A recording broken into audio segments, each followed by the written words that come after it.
যশোরের শার্শায় covered van ও motorcycle দুর্ঘটনায় রিমন হাসান রাকিব নামে একজন নিহত হয়েছে এবং হাবিব নামে একজন গুরুতর আহত হয়েছেন। সোমবার রাত 8:30টার সময় যশোর বেনাপোল মহাসড়কের নাভরণ নিউ মার্কেটের সামনে বেনাপোল থেকে ছেড়ে আসা একটি কাভার্ড ভ্যানকে দ্রুত গতির একটি মোটরসাইকেল ওভারটেক করার সময় এই দুর্ঘটনা ঘটে।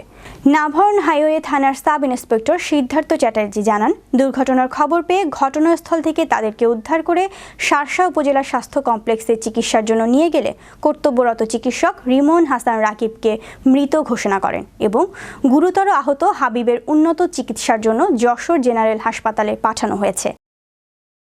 আমরা সংবাদ পেয়ে 5-7 মিনিটের মধ্যে ঘটনাস্থলে আসি এবং ইতিমধ্যে দুইজন মোটরসাইকেল আরোহী, একজন চালক এবং আরোহী দুইজন তারা গুরুতর অসুস্থ হয়ে জনতার মাধ্যমে শার্শা উপজেলা স্বাস্থ্য কমপ্লেক্সে নিয়ে আসে।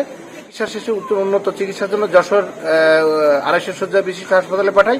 আর একজন মারা গেছেন, মৃত ঘোষণা করেছে কর্তব্যরত চিকিৎসক, যার নাম রিমন হাসান রাকিব, বয়স 32, পিতা গফুর মিয়া।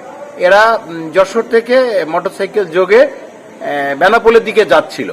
তবে স্থানীয় জনগণের মাধ্যমে যা শুনতে পেলাম যে মোটরসাইকেল চালক এবং যাত্রী তারা যারা মোটরসাইকেলে ছিল তারা একটু বেপরোয়া ছিল এবং পাশাপাশি কভার ভ্যানটাও বেনাপোল পোর্ট থেকে হয়তোবা কোনো মাল বহন করে যাচ্ছিল।